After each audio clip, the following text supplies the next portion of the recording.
Hi friend, कैसे हैं आप लोग। तो आई होप आप सभी अच्छे होंगे। ठीक है। So in physics lecture series हमने प्रीवियसली लेक्चर जो कवर किया था that was related to JEE mains advance NET. ठीक है। सो हमारा शेड्यूल इस तरह से होगा, मंडे टू फ्राइडे जो है हम फोकस करेंगे जेईई मेंस और एडवांस के ऊपर। ठीक है। और सैटरडे संडे को हमारा जो वीडियो है वो आएगा गेट नेट और आईआईटी जैम के लिए। ओके। बाद में शेड्यूल डिवाइस भी हो सकता है अकॉर्डिंग टू डिमांड। ओके, आपका डिमांड क्या है इसके अकॉर्डिंग इस शेड्यूल को हम डिवाइस भी कर सकते हैं। ठीक है। सो देखिए, मेरा एक सलाह है पहले इस कोर्स को स्टार्ट करने से पहले। ठीक है। I want to say something, I want to share my experience with all of you. Okay. तो देखिए, जब आप किसी एग्जाम की तैयारी करते हैं तो पहले आप सिलेबस से गो थ्रू होइए। ठीक है। क्योंकि सिलेबस की जानकारी होने से क्या होता है कि आपका अप्रोच काफ़ी फोकस्ड होता है। ठीक है। आप जब बुक को पढ़ते हैं तो आपको लगता है कि बुक के अंदर सारी चीज़ें इंपॉर्टेंट नहीं है। ठीक है। जो एग्जाम के लिए रिक्वायर्ड है उतनी चीज़ें आपको पढ़नी होती है। तो यदि बुक 500 पेज का है तो सर्टेनली हो सकता है कि 200 पेज जो हो वो मतलब बेकार हो, या आपका सिलेबस बेकार तो नहीं होता, किताब नॉलेज का बेकार नहीं होता। ठीक है। बट आपके सिलेबस का रिलेवेंट नहीं हो। ठीक है। इसके बाद आपको क्या करना चाहिए कि क्वेश्चन बैंक से गो थ्रू होना चाहिए। जब क्वेश्चन बैंक से आप गो थ्रू होते हैं, ठीक है, तो आपकी जो तैयारी की जर्नी है वो और ज़्यादा क्या होती है, आसान हो जाती है। ठीक है। तो आपको इसलिए सिलेबस से भी गो थ्रू होना चाहिए। ठीक है। और क्वेश्चन बैंक से भी गो थ्रू होना चाहिए। ठीक है। सो हम जो ये नया कोर्स स्टार्ट कर रहे हैं जो CSIR नेट गेट और IIT जैम के लिए, इस एग्ज़ाम के बारे में आप लोग जानते होंगे ये एग्ज़ाम क्या है नहीं है। ठीक है। तो इस पर हम एक अलग से वीडियो बनाएंगे कि एग्ज़ाम क्या है नहीं है। ठीक है। क्योंकि it will require time. But ये आपका पहला लेक्चर है इस कोर्स में जिसमें हम स्टार्ट कर रहे हैं नए कोर्स को। कोर्स का नाम है मैथमेटिकल फिजिक्स। ओके। और इसमें मैं स्टार्ट कर रहे हैं वेक्टर अलजेब्रा को। तो देखिए, जो CSIR नेट का सिलेबस उसमें आपको पढ़ना है वेक्टर अलजेब्रा और वेक्टर कैलकुलस। यहाँ पे लिखा हुआ है सर। जो गेट का एग्जाम है वहाँ पे आपको पढ़ना है vector calculus. Okay. And for IIT jam आपको स्टडी करना है vector algebra, vector calculus, multiple integral and divergence theorem. Okay. तो ये जो फर्स्ट लेक्चर इसमें हम कवर करेंगे basic concept of vector, scalar product और वेक्टर प्रोडक्ट। और ये जो स्केलर ट्रिपल प्रोडक्ट और वेक्टर ट्रिपल प्रोडक्ट है यहाँ से कोर्स आपका स्टार्ट होता है। ओके। तो इस सब कवर करेंगे नेक्स्ट लेक्चर में। Okay. So first concept is physical quantity has been classified in 3 part. Physical quantity को हम 3 पार्ट में क्लासिफाई करते हैं। ठीक है। स्केलर, वेक्टर और टेंसर। ये आपने क्लास 12 में पढ़ा होगा या 11 में पढ़ा होगा। तो स्केलर को डिफाइन करने के लिए मैग्नीट्यूड चाहिए, मैग्नीट्यूड चाहिए। स्केलर के लिए डायरेक्शन चाहिए भी और नहीं भी चाहिए। ठीक है। मतलब डायरेक्शन हो भी सकता है और नहीं भी हो सकता है। ठीक है। वैसे मैक्सिमम स्केलर में डायरेक्शन नहीं होता है। ठीक है। बट कुछ स्केलर ऐसे हैं जिसमें डायरेक्शन होता है। ठीक है। तो स्केलर जिसमें डायरेक्शन नहीं होता जैसे कि स्पीड हो गया आपका। ठीक है। और स्केलर जिसमें डायरेक्शन होता है बट फिर भी ये scalar that is called electric current. Okay. Vector क्या होता है, तो वेक्टर को डिफाइन करने के लिए 3 कंडीशन है। फर्स्ट कंडीशन है it must have magnitude, it must have direction. Second condition और third condition it must follow vector algebra. That's why vector algebra का स्टडी बहुत ज़्यादा जरूरी है। और आपका जो कोर्स है वो रिलेटेड है वेक्टर अलजेब्रा से। ठीक है। टेंसर के बारे में हम लोग बाद में बात करेंगे। ठीक है। सो थोड़ा सा हम जान लेते हैं वेक्टर के बारे में कि वेक्टर क्या होता नहीं होता, तो आप समझ ही गए हैं। ठीक है। तो वेक्टर के बारे में थोड़ा कुछ और हम पॉइंट जानते हैं। ठीक है सर। तो देखिए, पहले तो वेक्टर को हम कैसे दिखाते हैं। ठीक है। तो वेक्टर का जो रिप्रेजेंटेशन होता है वो कैसा होता है, तो यदि नॉर्मल वेक्टर है, ठीक है, तब तो हम क्या करेंगे, बस हम ए के ऊपर एक एरो डाल देंगे। ये नॉर्मल वेक्टर हो गया। एरो का ये जो पॉइंट है इसको हम बोलते हैं टेल और इस पॉइंट को हम बोलते हैं हेड। ठीक है। हेड, हेड, वेट, आप सिंपल वर्ड याद रखिए। ठीक है। हेड बोलते हैं, टेल बोलते हैं। ठीक है। यदि वेक्टर यूनिट वेक्टर है, यूनिट वेक्टर के हम आगे बताएंगे आपको, वैसे आपने 11th में पढ़ा होगा। ठीक है। तो इसमें हम क्या करते हैं, सिंपली ए के ऊपर हम कैप डाल देते हैं। ठीक है। इसे हम पढ़ते हैं कैप, हैट। ठीक है। तो आप ए कैप पढ़िए, ए हैट पढ़िए। पुराने जमाने में बॉलीवुड वाले पहनते थे ना हैट। आपने मूवी देखी होगी दिलवाले दुल्हनिया ले जाएंगे। ठीक है। वहाँ शाहरुख खान क्या पहनता है, हैट पहनता है ना। ओके। हैट क्या होता है, गोलाकार टाइप का टोपी टाइप से होता है। ठीक है। तो कैप और हैट। ओके। चलिए, खैर, तो ये हेड टेल आपको समझ में आ गया, यूनिट वेक्टर समझ में आ गया, इसको प्रेजेंट कैसे करते हैं। ठीक है। वेक्टर का जो डायरेक्शन होता है वो टेल से हेड की तरफ होता है। ठीक है। तो वेक्टर का जो डायरेक्शन है वो टेल टू हेड होता है। तो ये भी आपको ध्यान में रखना है। ओके। अब देखिए वेक्टर का एडिशन कैसे होगा। गुड। तो वेक्टर के एडिशन के लिए जो लॉ होता है उसको हम बोलते हैं ट्रायंगल लॉ। ठीक है। पैरेललोग्राम लॉ, और एक और लॉ होता है polygon law, but polygon law जो है वो triangle law, sorry parallelogram law का ही एक्सटेंशन है, ठीक है। तो मेन जो लॉ है वो पैरेललोग्राम लॉ है, ओके सर। चलिए, वेक्टर का सब्सट्रैक्शन कैसे होता है? तो वेक्टर का सब्सट्रैक्शन कुछ नहीं होता है, वेक्टर का एडिशन ही सब्सट्रैक्शन है, ठीक है। तो यानी subtraction it follows addition rule, ये क्या आगे आपको हम बताएंगे, ठीक है। Follows addition rules, good, okay. तो आई होप ये आपको समझ में आ गया होगा, ठीक है। एडिशन क्या है, सब्सट्रैक्शन क्या है, ठीक है। और समझ में नहीं आया तो कोई दिक्कत नहीं, आगे तो हम बताएंगे ये आपको, ठीक है। चलिए, नेक्स्ट है वेक्टर का हम मल्टीप्लिकेशन कैसे करते हैं। तो मल्टीप्लिकेशन और डिवीजन दोनों सेम चीज है। मल्टीप्लिकेशन मैथमेटिक्स में डिफरेंट है, बट वेक्टर में सेम है, ठीक है। तो आप दोनों को सिमिलर मत कर देना, ठीक है सर। तो देखिए सर, एक तो होता है कि multiplication of vector by number, multiplication of vector by number. तो मान लीजिए के कोई नंबर है और आपने क्या किया, इससे वेक्टर ए को मल्टीप्लाई किया, ठीक है। तो इसकी वैल्यू कितनी होगी, इसकी वैल्यू के इंटू ए ही होगी, ठीक है, ओके। और जब आप नेगेटिव कर दोगे वो हम देखेंगे, प्रॉब्लम से हम समझेंगे उस चीज़ को, ठीक है। और इसके अलावा वेक्टर का दो स्पेशल मल्टीप्लिकेशन होता है, एक होता है डॉट प्रोडक्ट और दूसरा होता है क्रॉस प्रोडक्ट, और ये सब आपने पढ़ा होगा 11वीं कक्षा में, ठीक है। तो ये जस्ट रिवीजन क्लास है, यदि आपको वीडियो समझ में आ जाता है तो अच्छी बात है, ठीक है। यदि नहीं समझ में आता है तो मैं IIT JEE के लिए जब वीडियो बनाऊंगा, ठीक है, तो उसमें वीडियो में मैं काफ़ी स्लोली पढ़ाऊंगा उसको, ठीक है, क्योंकि वो जस्ट 10th पास करके बच्चे आए हैं, ठीक है। तो आप उस वीडियो को देख सकते हैं, ठीक है। तो आपका कॉन्सेप्ट और ज़्यादा क्लियर हो जाएगा। ये वीडियो उनके लिए है जो ऑलरेडी +2 पास है, जो BSc पास हैं, ठीक है, इवन जो मास्टर डिग्री भी क्लियर कर चुके हैं, ठीक है। And they are only focusing on NET examination. तो यदि मैं हर चीज़ को स्लोली पढ़ाऊंगा तो उनका टाइम वेस्ट होगा, ठीक है। और ये कोर्स की तरह रिपीटेशन हो गया, ठीक है, इसलिए मैं इसको थोड़ा फास्टली पढ़ा रहा हूँ, ठीक है।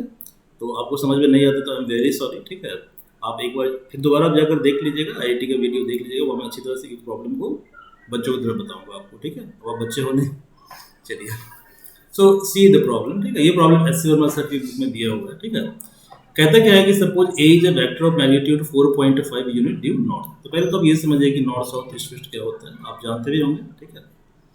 तो देखिए सर, पेपर जो होता है, पेपर में क्या होता है, इसे हम नॉर्थ बोलते हैं, इसे हम साउथ बोलते हैं, इसे हम ईस्ट बोलते हैं, इसे हम वेस्ट बोलते हैं, ठीक है। तो गिवन क्या है, गिवन है कि देयर इज अ वेक्टर जिसका मैग्नीट्यूड है 4.5 यूनिट नॉर्थ। तो मुझे अब एक बात बताइए, ठीक है, कि यदि हमें -a निकालना हो, ठीक है, तो -a को हम लिख सकते हैं vector a into -1। Any problem? Good. तो देखिए, जब a जो है आपका, a कितना है, 4 यूनिट नॉर्थ, ठीक है, 4 यूनिट नॉर्थ। अब इसको हमने मल्टीप्लाई कर दिया -1 से, ठीक है सर। तो देखिए सर, ये ओरिजिन है, ये पॉजिटिव एक्सिस है, और पॉजिटिव एक्सिस को माइनस से मल्टीप्लाई करेंगे तो किधर चला जाएगा, वो नेगेटिव की तरफ चला जाएगा, ठीक है। तो यानी यदि -1 को हम रिमूव करना चाहते हैं, ठीक है, तो इसे हम क्या करेंगे, नॉर्थ को -1 से मल्टीप्लाई करेंगे, साउथ हो जाएगा, ठीक है। तो इसे हम क्या लिखेंगे, इसे हम लिखेंगे, सॉरी ये 4.5 है, 4.5 यूनिट साउथ। आई थिंक ये आपको समझ में आ गया होगा, ठीक है। तो आपको फाइंड आउट करना है क्वेश्चन नंबर ए में कि what is the value of 3a। So 3 into A की वैल्यू कितनी है, 4.5 यूनिट नॉर्थ, यानी ये कितना हो जाएगा, ये हो जाएगा 13.5 यूनिट नॉर्थ। आप मल्टीप्लाई कर लीजिए सर। देखिए, क्वेश्चन बी में आपको फाइंड आउट करना है what is the value of -4 into A. तो -4a को हम लिख सकते हैं 4 इंटू -a, और ऑलरेडी हमने -a का वैल्यू निकाल लिया है। कितना निकाला है हमने, 4.5 यूनिट साउथ, ठीक है। तो 4 इंटू 4.5 होगा 18 unit, so it is 18 unit south. Good, okay. तो हम लोग बात कर रहे थे वेक्टर एडिशन की, मतलब कोई भी जो अलजेब्रिक ऑपरेशन होता है उसमें 4 ऑपरेशन होता है, एडिशन, सब्सट्रैक्शन, मल्टीप्लिकेशन, डिवीजन, ठीक है। तो ये अलग बात है कि हमने पहले मल्टीप्लिकेशन का प्रॉब्लम सॉल्व कर लिया, क्योंकि मुझे लग रहा था कि you know all thing, okay.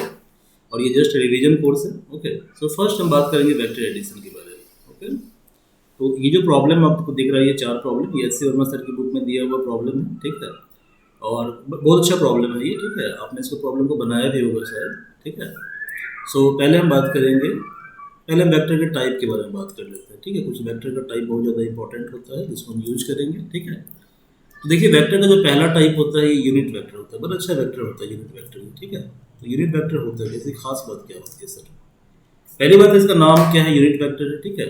तो ये जो वेक्टर है, ये वेक्टर करता क्या है, वेक्टर को स्केलर को ट्रांसफॉर्म कर देता है वेक्टर में, ठीक है। तो यानी कहने का मतलब यदि किसी स्केलर को नंबर को हम मल्टीप्लाई कर देंगे वेक्टर से, ठीक है, तो उस नंबर का मैग्नीट्यूड तो चेंज नहीं होगा, क्योंकि किसी नंबर को यदि 1 से मल्टीप्लाई करोगे तो मैग्नीट्यूड तो वही रहेगा, ठीक है। लेकिन चूंकि यूनिट वेक्टर एक वेक्टर है तो उसका मैग्नीट्यूड तो 1 है, लेकिन डायरेक्शन भी कुछ ना कुछ होगा। तो जब नंबर को हमने 1 से मल्टीप्लाई किया तो नंबर तो कांस्टेंट रह गया, ठीक है, बट उसमें डायरेक्शन ऐड हो गया, ठीक है। तो वो क्या बन गया, वेक्टर बन गया, ठीक है। तो कहने का मतलब ये हुआ कि ये जो वेक्टर है इसका मैग्नीट्यूड होता है 1, ठीक है साहब। कितना मैग्नीट्यूड इसका, 1 है, गुड। अब देखिए, जब किसी स्केलर को मतलब नंबर को हम मल्टीप्लाई करते हैं यूनिट वेक्टर से, ठीक है, तो ये वेक्टर ट्रांसफॉर्म हो जाता है scalar, sorry vector, scalar transform हो जाता है वेक्टर में। तो ये आपको याद रखना है। जैसे देखिए, मान लीजिए कि ए एक स्केलर है, मैंने आपको बताया था कि यूनिट वेक्टर को हम क्या करते हैं, ऊपर में हैट लगा देते हैं। तो ऑब्वियसली ए इंटू ए हैट और ए कैप, ठीक है, वही दिलवाले वाला मूवी वाला याद है ना, ए हैट। चलिए, तो ये वेक्टर ए हो जाएगा, ठीक है। तो यानी यहाँ से वेक्टर ए की वैल्यू कितनी हो जाएगी, मतलब यूनिट वेक्टर की वैल्यू कितनी हो जाएगी, तो vector A divided by magnitude of vector A, ये आपको याद रखना है। It is very important result, ठीक है। सेकंड रिजल्ट आपको याद रखना है negative vector, sorry negative vector करो, मैं कहाँ कंफ्यूज कर रहा हूँ, हाँ। सेकंड कॉन्सेप्ट याद रखना है कि यूनिट वेक्टर, तो देखिए मोशन दो तरह का होता है, ठीक है। एक होता है लीनियर मोशन, जब आप लाइन पे मूव करते हैं, ठीक है। और एक होता है सर्कुलर मोशन, ठीक है, जब आप क्या करते हैं, जब आप सर्कल पे मूव करते हैं। तो unit vector for linear motion, जब आप लाइन पे मूव करते हैं, ठीक है जी। तो देखिए, जब लाइन पे मूव करेंगे तो या तो आपका मोशन वाई एक्सिस पे होगा या एक्स एक्सिस पे होगा या इसको बोलते हैं जेड एक्सिस, ठीक है। ये तीनों आपस में परपेंडिकुलर है, ठीक है। तो ये पेज तो आपको दिख रहा होगा ना, तो इस पेज में ये क्या है आपका, ये है आपका विड्थ और ये क्या आपका लेंथ है, ठीक है। तो हमने क्या किया, इस लेंथ को मान लिया एक्स एक्सिस, ठीक है, और विड्थ को मान लिया वाई एक्सिस, ठीक है। अब इस पेपर पर आप एक पेन को खड़ा कर दीजिए, ठीक है। तो पेन तो यहाँ पे खड़ा हो नहीं सकता, क्योंकि मैं आपको प्लेन पे पढ़ा रहा हूँ, 3D में तो पढ़ा नहीं रहा हूँ, ठीक है। तो जब इस पेपर के जस्ट परपेंडिकुलर एक पेन बाहर की तरफ कर दीजिए तो वही आपका जेड एक्सिस हो जाएगा, ठीक है। तो बाहर को हम कॉपी पे ऐसे दिखा देते हैं, ठीक है। तो ये आपका जेड एक्सिस है, ओके।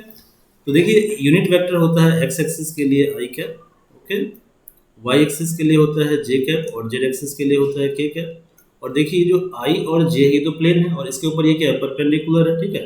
तो कहने का मतलब ये हुआ कि ये जो लाइन है, ठीक है, ये पेपर के ऊपर परपेंडिकुलर है, ठीक है। तो यानी कि पेपर के हर एक पॉइंट पे, ठीक है, ये कितना एंगल बनाएगा, 90 डिग्री बनाएगा, ठीक है। तो ये 90 डिग्री एंगल बनाएगा। तो ये एंगल कितना होगा, 90 डिग्री, ये एंगल कितना होगा, 90 डिग्री, और ये एंगल कितना होगा, 90 डिग्री होगा, ठीक है। अब unit vector for circular motion, unit vector for circular motion. तो देखिए सर, सर्कुलर मोशन में क्या होता है, दो डायरेक्शन होता है। एक डायरेक्शन होता है टेंजेंट के लॉन्ग, ठीक है, मतलब एक जो मोशन होगा, देखिए इसको टेंजेंट बोलते हैं, सर्कल पे किसी पॉइंट के लॉन्ग जो लाइन ड्रॉ करते हैं उसको टेंजेंट बोलते हैं, ठीक है। तो टेंजेंशियल यूनिट वेक्टर को हम ई टी कैप से डिनोट करते हैं, और एक होता है मोशन रेडियस के लॉन्ग, तो इसको हम डिनोट करते हैं ई आर कैप से, ठीक है। तो देखिए ई आर कैप जो है, ठीक है, वो होता है I cos theta plus J sine theta, और ई टी मतलब टेंजेंशियल यूनिट वेक्टर ये होता है minus I sine theta plus J cos theta. I think ये आपको समझ में आ गया होगा, इसमें कुछ है नहीं खास, ठीक है, ओके। अब हम बात करते हैं वेक्टर एडिशन की, ठीक है। वेक्टर एडिशन कैसे निकालते हैं, ठीक है। देन हम लोग क्या करेंगे, देन हम लोग कुछ प्रॉब्लम सॉल्व करेंगे, ठीक है।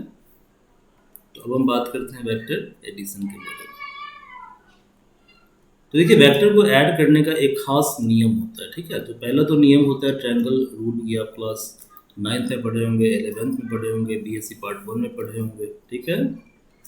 ट्रायंगल लॉ, ट्रायंगल लॉ में क्या होता है बेसिकली कि मान लीजिए कि there are two vector that is independent vector. ये दोनों क्या है, इंडिपेंडेंट वेक्टर, मतलब कि फ्री है, आज़ाद है वेक्टर, ठीक है। तो ये ए वेक्टर है और ये बी वेक्टर, ये दोनों फ्री हैं, आज़ाद है। अब इन दोनों को हमें ऐड करना है, ठीक है भाई। तो जब इनको हमें ऐड करना है तो हम क्या करेंगे, पहले हम ए वेक्टर को ड्रॉ करेंगे, और ए वेक्टर का ये क्या है, ये हेड है और ये टेल है, ठीक है। तो हम क्या करेंगे कि इसके हेड के पास सेकंड वेक्टर के टेल को रखेंगे, तो रख दिया हमने सेकंड के टेल को, ठीक है। ये ए वेक्टर था, हमने बी वेक्टर के टेल को ए पे रख दिया। अब हम क्या करेंगे कि फर्स्ट वेक्टर का हेड और सेकंड वेक्टर का टेल दोनों को एक हम नए वेक्टर से ज्वाइन कर देंगे, हमने ज्वाइन कर दिया, ठीक है। यानी कि टेल से हेड ज्वाइन होगा, हेड टू हेड नहीं ज्वाइन होगा, टेल टू टेल नहीं ज्वाइन होगा, ठीक है। तो ये जो नया वेक्टर है यही वेक्टर इसका रिजल्टेंट है, तो रिजल्टेंट हो गया ए प्लस बी, ठीक है। अब देखिए पैरेललोग्राम लॉ क्या होता है भाई। अच्छा इसको ऐसे भी लिखते हैं पैरेललोग्राम को, ठीक है, पैरेललोग्राम लॉ, तो आप कंफ्यूज मत हो जाइएगा, ठीक है। Okay, parallelogram law. अब मान लीजिए कि दो बाउंड वेक्टर है, बाउंड वेक्टर का मतलब क्या है, दोनों वेक्टर जो है आज़ाद नहीं है, ठीक है ना। दोनों क्या है, बाउंड वेक्टर है। जैसे आप लोगों से मैक्सिमम लोग क्या होंगे, बाउंड होंगे, बैचलर में होंगे, शादी होगी ना आप लोग की, मैरिड होंगे आप लोग, तो मतलब आप लोग बाउंड वेक्टर हो गए क्या। तो देखो जो बाउंड वेक्टर बेचारा आज़ाद नहीं होता ना, मतलब वाइफ बोलेगी तो उठेगा, वाइफ बोलेगी तो बैठेगा, सब कुछ वाइफ के बोलने पे ही करेगा, ठीक है। बट लेकिन जब उसकी शादी नहीं तो क्या था वो, तो वो पैरेलल, सॉरी फ्री वेक्टर था, ठीक है। तो वो बाउंड वेक्टर हो गए, मैक्सिमम लोग बाउंड वेक्टर हो गए होंगे, ठीक है। तो सारा जेम्स बॉन्ड वाला क्या कहते हैं जो एटीट्यूड खत्म हो गया होगा, ठीक है जी। तो देखिए तो अब हम क्या करेंगे, इसको ऐड करना थोड़ा सा मुश्किल है क्योंकि यहाँ पे वेक्टर को हम ब्रेक नहीं कर सकते। तो हम क्या करेंगे, इसके पैरेलल एक वेक्टर ड्रॉ कर लेंगे, ठीक है। तो देखिए भाई पहले तो ये तो वेक्टर ए है और ये वेक्टर बी है, ठीक है भाई। तो जब हम पैरेलल वेक्टर ड्रॉ करेंगे तो दो पैरेलल वेक्टर आपस में इक्वल होता है, तो ये आपका बी हो गया, ठीक है। और ये वेक्टर ए है तो ये वेक्टर आपका ए हो गया, ठीक है। अब देखिए इसके टेल और इसके हेड को हम ज्वाइन कर सकते हैं आपस में।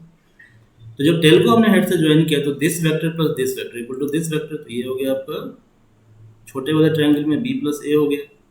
और ऊपर वाले ट्रायंगल में क्या होगा, इसके हेड के पास इसका टेल है, तो टेल को हमने हेड से ज्वाइन कर दिया तो ए प्लस बी हो गया, ठीक है। तो इसे एक और रिजल्ट निकल के आ गया, क्या रिजल्ट निकल के आ गया कि ए प्लस बी और बी प्लस ए दोनों क्या होता है, बराबर होता है, ठीक है। तो जब दोनों बराबर है तो उसको हम क्या बोलेंगे, इसको हम बोलेंगे commutative relation, that is called commutative, ठीक है। हिंदी में इसको बोलते हैं क्रम विनिमय नियम, ठीक है। क्रम मतलब सीक्वेंस का, विनिमय मतलब एक्सचेंज, तो कम्यूटेटिव, ठीक है। तो वेक्टर एडिशन क्या होता है, कम्यूटेटिव होता है, ठीक है। अब इसमें एक एडवांस रूल होता है, ठीक है, तो इसका डेरिवेशन हम नहीं करेंगे, ठीक है, क्योंकि ये आपने 11th में किया होगा और ये आपके काम का है भी नहीं, ठीक है, ये आपसे पूछेगा भी नहीं। तो देखिए अब क्या होगा कि ए और बी दो वेक्टर ये गिवन है, ठीक है, और दोनों के बीच का जो एंगल है वो थीटा है, ठीक है जी। तो हमें क्या करना है, मैग्नीट्यूड डायरेक्शन निकालना है, तो हम क्या करेंगे, ए के पैरेलल एक वेक्टर ड्रॉ करेंगे, ठीक है। दूसरा वेक्टर हम बी के पैरेलल ड्रॉ करेंगे, ठीक है। और हमने क्या किया, यहाँ से रिजल्टेंट आर निकाल दिया, ठीक है। तो आपको बस रिजल्ट याद रखना है कि इसका जो रिजल्टेंट होगा वो होगा under root A square plus B square plus 2ab cos theta. Derivation यदि आपको देखना हो तो आप 11th का वीडियो देख लीजिएगा, या IIT JEE का वीडियो मैं बनाऊंगा, उसमें देख लीजिएगा, मैं डेरिवेशन कराऊंगा उसमें, ठीक है। और ये जो अल्फा होता है ये डायरेक्शन होता है, इसकी वैल्यू होती है tan alpha equal to B sine theta by A plus B cos theta. तो ये रिजल्ट आपको याद रखना है, ठीक है। It is very important result, ठीक है, this result is very very important, ठीक है, बहुत ज़्यादा इंपॉर्टेंट रिजल्ट, ठीक है। अब देखिए इस रिजल्ट से हम कुछ और ट्रिक्स को डिड्यूस करेंगे, ठीक है, और ये ट्रिक्स जो है बहुत ज़्यादा इंपॉर्टेंट है, ठीक है। तो देखिए भाई we are deducing some tricks. हमारे पास फॉर्मूला है कि if you are two vectors A and B और उनके बीच का एंगल थीटा है, ठीक है, तो इनका रिजल्टेंट होता है A square plus B square plus twice A B cos theta, ठीक है। और इनका डायरेक्शन होता है tan अल्फा, और tan अल्फा इक्वल टू होता है b sine theta by A plus B cos theta. तो यहाँ पहला रिजल्ट हमें याद रखना है, ठीक है, कि if two vectors are equal, मतलब if A equal to B, ठीक है, दोनों बराबर है तो दोनों को हमने मान लिया कुछ देर के लिए एक्स। तो इस केस में इनका जो रिजल्टेंट होगा वो होगा 2x cos थीटा बाई 2, और डायरेक्शन क्या होगा, डायरेक्शन होगा सीधे थीटा बाई 2, ठीक है। तो मान लीजिए दो वेक्टर 10 और 10 है, ठीक है, और दोनों के बीच का एंगल 60 डिग्री है, ठीक है। तो दो वेक्टर कितना है, 10 और 10 है, और दोनों के बीच का एंगल कितना डिग्री है, 60 डिग्री है। तो इसका रिजल्टेंट निकालना है, तो बाई माउथ आप कैलकुलेट कर लोगे, कितना होगा 2x cos थीटा बाई 2, मतलब cos 60 बाई 2 cos 30। cos 30 कितना होता है बताइए भाई, cos 30 कितना होता है, √3/2, कैंसिल कर दीजिए, 10√3 इसका आंसर हो जाएगा। और डायरेक्शन क्या होता है, थीटा बाई 2 मतलब 30 डिग्री। सेकेंड रिजल्ट आपको याद रखना है कि if A and B are parallel, ठीक है, मतलब ए और बी जब दोनों वेक्टर पैरेलल होगा आपस में, ठीक है, ए और बी पैरेलल है, तब आपका जो रिजल्टेंट है वो होगा ए प्लस बी, और डायरेक्शन होगा 0 डिग्री। थर्ड है if A and B are anti parallel, मतलब इसके अपोजिट है, तो यहाँ पे रिजल्टेंट आपका होगा ए माइनस बी, और डायरेक्शन फिर होगा 0 डिग्री।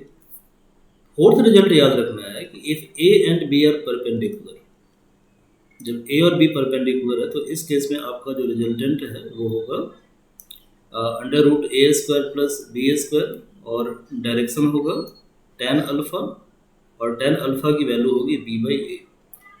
तो ये जो रिजल्ट है ये आपको रट लेना है, इट इज़ वेरी इंपॉर्टेंट, ठीक है। वैसे नेट में क्वेश्चन आता तो है नहीं, ठीक है, बड़ी एक आध क्वेश्चन गलती से आ गया तो इसको आप इस चार फार्मूला सफिशिएंट है किसी भी क्वेश्चन को सॉल्व करने के, ठीक है। तो आप इस 4 फार्मूले को मेमोराइज करके रखिए, ठीक है। तो नाउ अब हम क्या करेंगे, इस फार्मूले पे बेस्ड हम प्रॉब्लम को सॉल्व करेंगे, बट इससे पहले एक प्रॉब्लम, एक कॉन्सेप्ट और हम समझ लेते हैं, ठीक है। देखिए आज हम बात करेंगे 2D की, क्योंकि हम 3D मोशन की बात नहीं करेंगे। 3D मोशन वैसे आसान है, 2D आप समझिएगा तो 3D से समझना काफ़ी आसान है, ठीक है। अभी मैंने आपको बताया था कि यूनिट वेक्टर आई जे के आपस में क्या होते हैं, परपेंडिकुलर होते हैं। तो आई जे के, गुड। तो मान लीजिए क्वेश्चन में दिया हुआ है कि वेक्टर ए जो है, ठीक है, वो है आपका आई कैप प्लस जे कैप। तो आई कैप प्लस जे कैप को यदि हम लिखें 1 इंटू आई कैप प्लस 1 इंटू जे कैप तो कोई प्रॉब्लम नहीं है। तो कहने का मतलब ये हुआ कि ये जो वेक्टर है आई कैप, इसका मैग्नीट्यूड है 1, और जे कैप का मैग्नीट्यूड कितना है 1, ठीक है। तो ये आपका हो गया वेक्टर ए, या और ये आपका हो गया वेक्टर बी, और इसको हम मान लेते हैं रिजल्टेंट आर, ठीक है। अब आप जानते हैं कि आई और जे के बीच का एंगल 90 डिग्री होता है, ठीक है। तो मैंने रिजल्ट क्या बताया, रिजल्ट आपको ये बताया है कि जब दो वेक्टर आपस में परपेंडिकुलर होंगे तो उनका जो रिजल्टेंट होगा वो कितना होगा, √a² प्लस b²। तो a² मतलब 1² और b² मतलब 1², दैट इज 1 + 1 दैट इज √2, ठीक है। तो ये भी आपको याद रखना। इसी फॉर्मूले को हम जनरलाइज कर देंगे, ठीक है। मान लीजिए कि a इक्वल टू गिवन है, ठीक है, आई कैप जे कैप के कैप, ठीक है। इसे हम जनरलाइज कर देंगे तो r कितना हो जाएगा, a² b² c², इसको c मान लेंगे। तो 1² 1² 1², तो कितना हो जाएगा सर, ये √3 हो जाएगा, ठीक है। तो देखिए एस सी वर्मा सर के बुक में कुछ प्रॉब्लम दिया हुआ, प्रॉब्लम को हम सॉल्व करते हैं। ये एक्सरसाइज में प्रॉब्लम है, ठीक है। तो देखिए क्या क्या प्रॉब्लम भैया,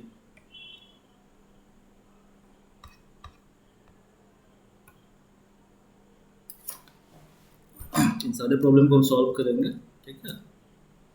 तो देखिए पहला प्रॉब्लम क्या है, पहला प्रॉब्लम है कि a vector A makes angle 20 degree and B makes 110 degree with X axis. कोई दिक्कत नहीं है। तो देखिए सर, एक वेक्टर बनाता है 20 डिग्री एक्स एक्सिस से,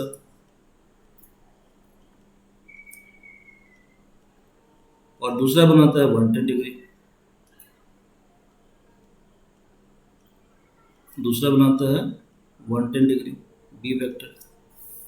अब क्वेश्चन में दिया हुआ है कि ए का मैग्नीट्यूड 3 है और बी का मैग्नीट्यूड 4 है, तब भी कोई प्रॉब्लम नहीं है। ए कितना है भैया, 3 मैग्नीट्यूड है ये, ठीक है, और बी कितना है, बी है 4, कोई प्रॉब्लम नहीं। अब देखो ए और बी के बीच का एंगल क्या होगा, तो ये 20 डिग्री है और ये 110 डिग्री है, तो ये एंगल कितना होगा, 110 - 20 दैट इज 90 डिग्री। ठीक है 90 डिग्री। निकाल तो रिजल्टेंट, क्या रिजल्टेंट है, A square plus B square. ए कितना है आपका 3 स्क्वायर प्लस बी स्क्वायर कितना 4 स्क्वायर, तो कितना हो जाएगा ये √5। अब आपको डायरेक्शन निकालना है, ठीक है। तो देखो अब यहाँ पे थोड़ा ट्रिक है, ठीक है। तो डायरेक्शन जो निकलेगा वो तो ए के रिस्पेक्ट में निकलेगा, ठीक है। तो डायरेक्शन जो होगा ए के रिस्पेक्ट में कितना होता है, बी बाई ए होता है, तो बी कितना है 4/3। तो यदि आपको एक्स के रिस्पेक्ट में निकालना हो तो क्या करोगे, +20 डिग्री आप ऐड करोगे, ठीक है। क्योंकि डायरेक्शन तो ये होगा ना कि प्लस डायरेक्शन तो इसके रिस्पेक्ट में निकालते हो आप, ठीक है। बट आपने क्या किया, इसको उठा दिया 20 डिग्री से, ठीक है। तो 20 डिग्री प्लस जो भी डायरेक्शन आपका हो अल्फा, तो अल्फा कितना है, इतना है, ठीक है। चलिए सॉरी ये गलती लिखा गया है, ठीक है। ये tan इनवर्स 4/3 होगा। एक मिनट है जो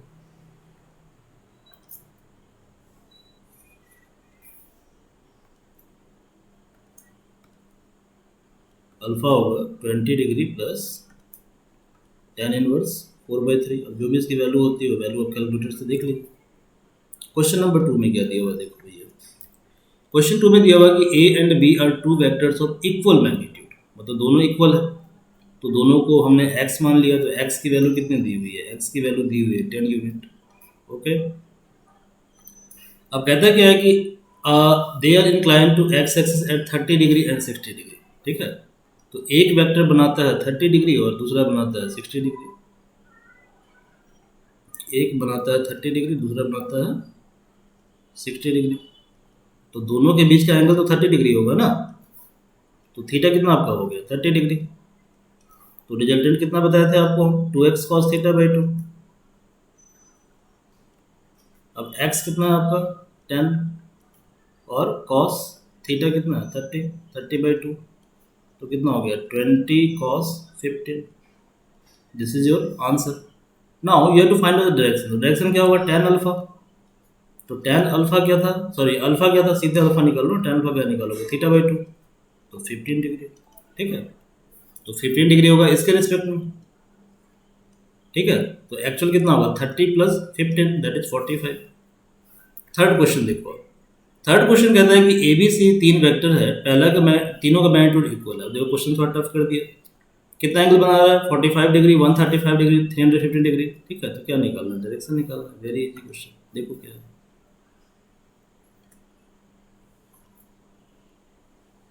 ए वेक्टर बना रहा है 45 degree, no problem. B vector बना रहा है 135 डिग्री, नो प्रॉब्लम। तो यदि ये 135 बना रहा है तो क्या दिक्कत है तुमको, बनाने दो। सी कितना बना रहा है 315, कोई दिक्कत नहीं, बनाना 315। इसको सिंप्लीफाई कर लो डायग्राम से।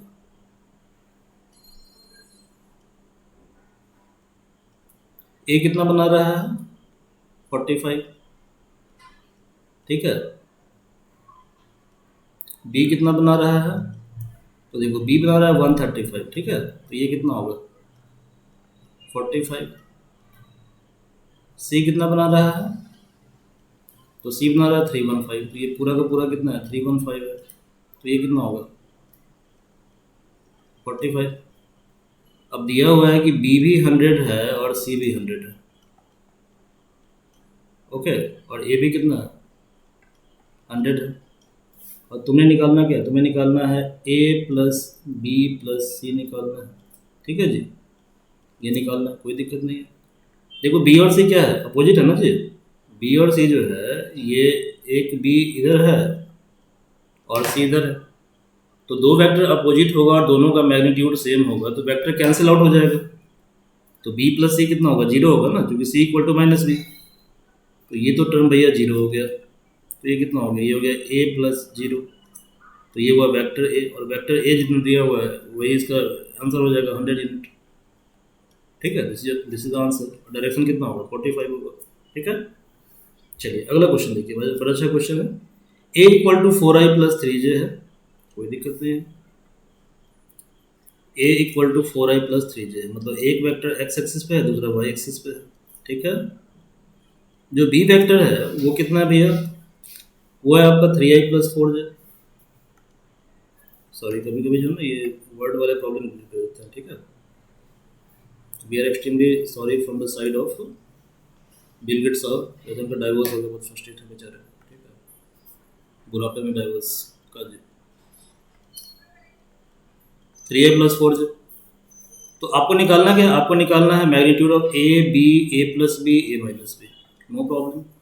तो आपने फाइंड करना है magnitude of A B, a+b और a-b, ठीक है सर। तो देखिए सर, पहले तो ए बी दिया हुआ तो a+b निकाल लो आप। तो a+b हो जाएगा आपका 4i+3j प्लस 3i+4j। तो ये कितना हो जाएगा, 4i+3i कितना होगा, 7i, 3j+4j कितना होगा, 7j। सिमिलरली आपने a-b फाइंड आउट करना है, ठीक है सर। तो a कितना है, 4i+3j है, माइनस b कितना है, 3i+4j। तो 4 - 3 कितना होगा, 1 होगा, तो आई कैप हो गया। 3 - 4 कितना होगा, -1 होगा, तो -j कैप हो गया, ठीक है। अब देखो यहाँ पे जितना भी वेक्टर है वो सब क्या है, आपस में परपेंडिकुलर है, ठीक है, क्योंकि एक है i पे, दूसरा है j पे, मतलब एक है x पे, दूसरा है y पे। तो जब दो वेक्टर परपेंडिकुलर होगा तो उसका मैग्नीट्यूड क्या बताए थे आपको, a² + b², 4a² + 3a² कितना हो जाएगा, ये ऐड करो कितना होगा, 25 होगा, तो कितना 5 हो जाएगा। थोड़ा फास्टली कैलकुलेशन करना सीखिए सर। b कितना होगा, 3a² + 4a², तो ये हो गया √25, तो ये हो जाएगा 5। सिमिलरली यदि आपने a+b का मैग्नीट्यूड फाइंड आउट करना है तो ये कितना हो जाएगा, 7a² + 7a², 7a² को बाहर करोगे तो कितना होगा, 7 होगा ना, और अंदर बच गया 1 + 1, तो 7√2। डी देखो, a - b का मैग्नीट्यूड निकालना है, तो a तो तुम्हारा 1 है, सॉरी एक तो 1 है, तो 1², दूसरा कितना -1 है, तो -1², कितना हो जाएगा, 1 + 1 √2, तुम्हारा आंसर हो गया, ठीक है। तो आई थिंक आपको एडिशन समझ में आ गया होगा, ठीक है। और सब्सट्रैक्शन कुछ नहीं है, सब्सट्रैक्शन एडिशन ही है, मतलब a - b को आप क्या लिखोगे, a+ - b, ठीक है। तो दोनों एडिशन सब्सट्रैक्शन समझ में आपको आ गया होगा, ठीक है। अगला जो कॉन्सेप्ट है वो है आपका स्केलर प्रोडक्ट और वेक्टर प्रोडक्ट, ठीक है। बट इसको समझने से पहले हम एक दो कॉन्सेप्ट और समझेंगे, ठीक है। तो देखो भैया, स्केलर प्रोडक्ट क्या होता है। स्केलर प्रोडक्ट क्या होता है कि दो वेक्टर को जब हम आपस में मल्टीप्लाई करेंगे और रिजल्टिंग क्वांटिटी जब स्केलर होगा तो उसको बोलते हैं स्केलर प्रोडक्ट। और जब दो वेक्टर को हम आपस में मल्टीप्लाई करेंगे, ठीक है, और जब उसका रिजल्टेंट क्वांटिटी क्या होगा, वेक्टर होगा, तो उसको बोलते हैं वेक्टर प्रोडक्ट या क्रॉस प्रोडक्ट बोलते हैं, ठीक है। तो देखो, पहला तो है डॉट प्रोडक्ट, ये है वेक्टर मल्टीप्लिकेशन में हम लोग एंटर कर चुके हैं, वेक्टर मल्टीप्लिकेशन। तो देखो पहला क्या होता है कि पहला होता है डॉट प्रोडक्ट। डॉट प्रोडक्ट, इसको हम स्केलर प्रोडक्ट भी बोलते हैं और इसको हम इनर प्रोडक्ट भी बोलते हैं। अब इनर प्रोडक्ट क्यों बोलते हैं मुझे पता नहीं है भाई, डॉट प्रोडक्ट तो बोलते होंगे शायद, सिंबल में कंफ्यूजन हो, इसलिए एक को डॉट कर दिए, एक को क्रॉस कर दिए, तो डॉट वाला स्केलर होगा, क्रॉस वाला वेक्टर होगा। स्केलर प्रोडक्ट इसलिए बोलते हैं क्योंकि दोनों वेक्टर का जो प्रोडक्ट है वो स्केलर आता है, ठीक है। तो देखो, जब a.b बराबर इसका होता है फॉर्मूला ab cos थीटा, और इसका बेस्ट एग्जांपल है work done. Work done equal to क्या होता है, फोर्स डॉट डिस्प्लेसमेंट, यानी Fr cos theta. Good. Second जो है ये आपका क्रॉस प्रोडक्ट। क्रॉस प्रोडक्ट, तो क्रॉस प्रोडक्ट में क्या होता है कि दो वेक्टर का जो प्रोडक्ट है, ठीक है, मतलब क्रॉस है, ठीक है, वो वेक्टर ही होता है, तो वो होगा ab sin थीटा, और n कैप जो होगा वो a और b के परपेंडिकुलर होगा। कहने का मतलब ये होगा, जैसे मान लीजिए प्लेन है, ठीक है जी, ये प्लेन है ना, हवाई जहाज नहीं है, ठीक है। प्लेन मतलब होता है क्या, सरफेस, ठीक है। यदि बिलीव नहीं हो तो जमीन पर लेट जाओ एक बार लेट के पूरा क्या कहते हैं उसको, अंग्राई में ले लो, ठीक है, तब समझ में आ जाएगा व्हाट इज प्लेन, ठीक है। तो ये प्लेन है, ठीक है, एरोप्लेन में समझ लेना, वो 3D हो गया। चलो, तो ये प्लेन सरफेस है। अब प्लेन सरफेस में हमने क्या किया कि दो वेक्टर ड्रॉ किया, ठीक है। तो एक वेक्टर है वेक्टर ए, दूसरा वेक्टर है वेक्टर बी, ठीक है जी, वेक्टर बी।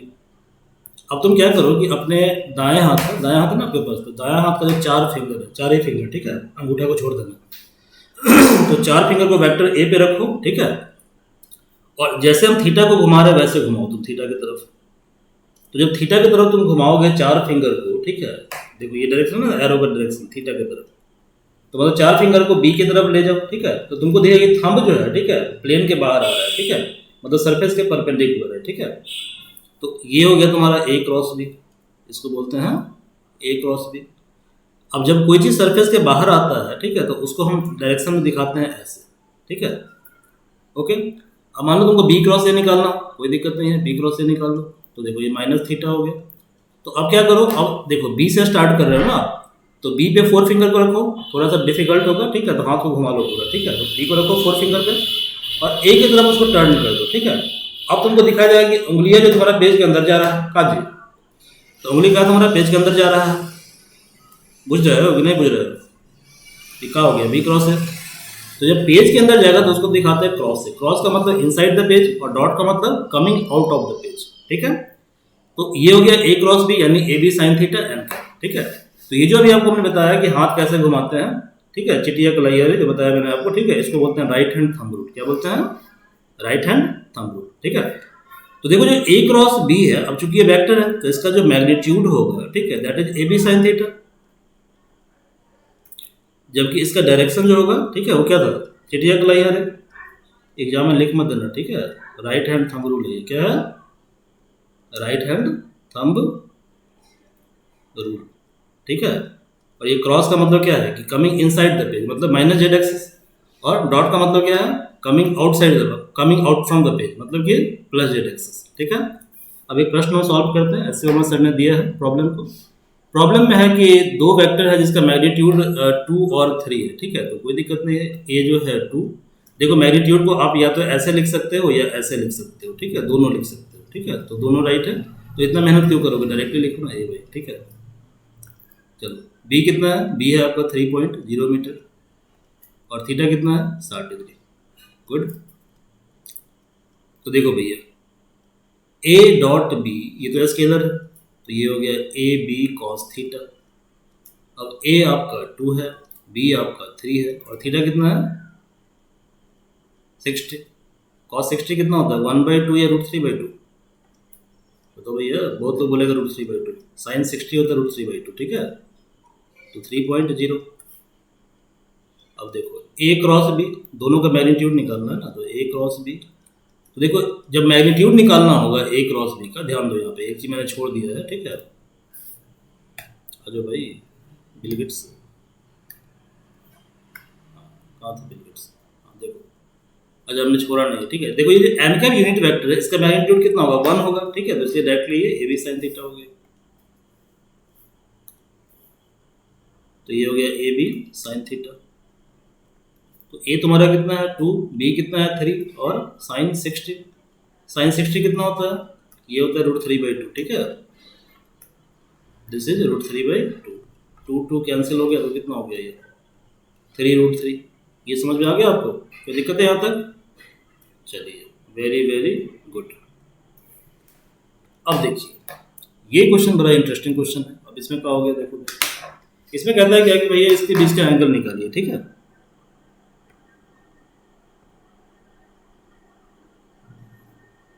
इसके बीच का एंगल निकालिए। ये बिलगेट साहब जो है ना गड़बड़ा रहे हैं, ठीक है, बार बार प्रॉब्लम कर रहे हैं। चलिए देखिए, तो कॉन्सेप्ट ये हम लर्न कर लेते हैं, ठीक है। देखिए मैंने आपको बताया था अभी थोड़ी देर पहले कि इफ ए इक्वल टू, ठीक है, आई प्लस जे, तो हम एक काम करते हैं कि ए को हम लिख देते हैं A X I plus A Y J, ठीक है। तो जब A equal to A X I plus A Y J लिखोगे तो ए का मैग्नीट्यूड कितना होगा, √ax² प्लस ay², अभी आपने पढ़ा था पैरेललोग्राम लॉ में। अब यदि इसको हम एक्सपेंड कर दें 3 वेक्टर के लिए, ठीक है, यानी a इक्वल टू हम कर दें ए एक्स आई ए वाई जे और ए जेड के, ठीक है, तो a का जो मैग्नीट्यूड है वो हो जाएगा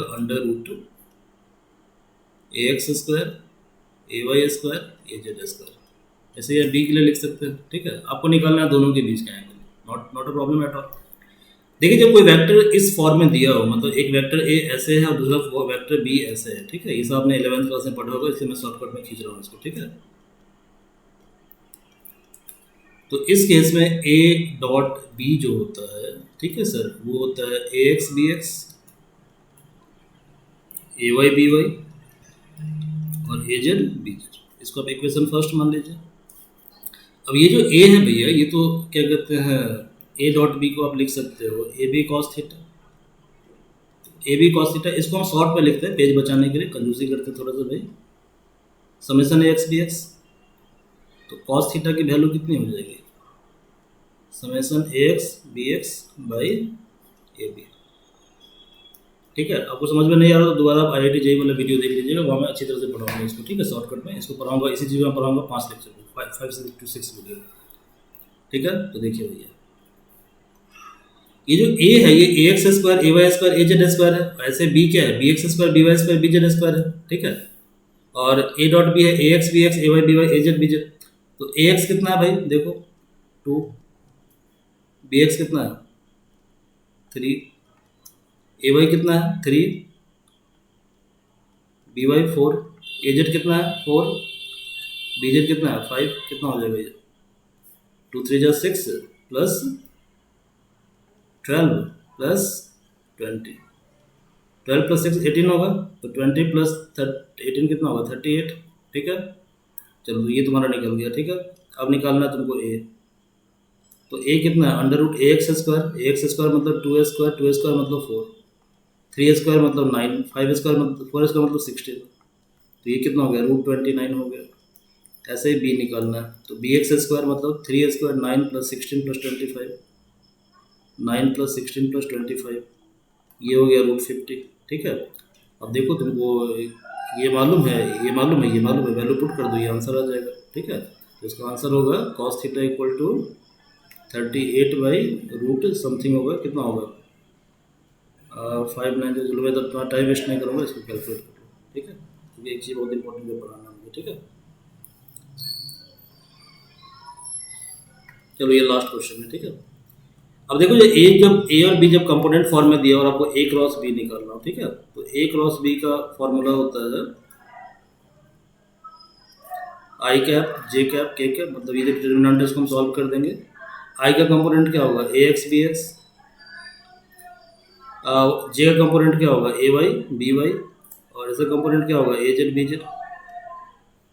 कर दो वैल्यू को पुट, आई कैप जे कैप के कैप, ठीक है सर। ए एक्स क्या है 2, बी एक्स क्या ए वाई क्या है 3 और 4, 2 3 4, ठीक है। ये कितना है 4 3 2, 4 3 2, ठीक है। अब इसको सॉल्व करने का तरीका क्या होता है, आपने डिटरमिनेंट पढ़ा होगा, ठीक है। आई के रिस्पेक्ट में करना है तो इसको क्या करेंगे हटा देंगे, तो क्या बच जाएगा ये बच जाएगा 3 3 4 2। जे के रिस्पेक्ट में क्या होगा, तो एक प्लस माइनस प्लस के रूल होता है माइनस जे, ये बच जाएगा और ये बच जाएगा 2 4 4 2। और के रिस्पेक्ट में करेंगे तो क्या करेंगे, इसका कॉरेस्पॉन्डिंग जो है कॉलम ये होगा रो ये होगा, इसको छोड़ देंगे तो बच जाएगा 2 4 3 3। तो ये हो गया आई कैप 3 2 जा 6 माइनस 12 माइनस जे कैप 2 2 जा 4 माइनस 16 प्लस के कैप 2 3 जा 6 माइनस 12। ये हो गया माइनस 6 आई प्लस 12 जे माइनस 6 के कैप, ठीक है। तो चलिए आज का वीडियो कुछ ज़्यादा लंबा हो गया, ठीक है, तो आज हम क्लास को यहीं पे ओवर करते हैं, ठीक है। कल से हम गेट का एक्चुअल कोर्स में स्टार्ट करेंगे, so we will enter in the course of GATE, ये फाउंडेशन था, ठीक है। तो इस वीडियो को आप देखिए, ठीक है, और इसके प्रॉब्लम की दो प्रैक्टिस कीजिए, ठीक है। और कल से हम स्टार्ट करेंगे नया topic, that is scalar triple product and vector triple product, और यहाँ से आपका कोर्स स्टार्ट हो जाता है। ये जो कोर्स था ये 11th 12th BSc पार्ट 1 का कोर्स था, ठीक है। So thank you everyone for attending the lecture, okay. और आपको यदि वीडियो हमारा अच्छा लगता है तो in the last I will say dialogue, ठीक है, कि काइंडली लाइक शेयर एंड क्या बोलते हैं उसको भाई सब्सक्राइब कीजिए, ठीक है। Thank you all.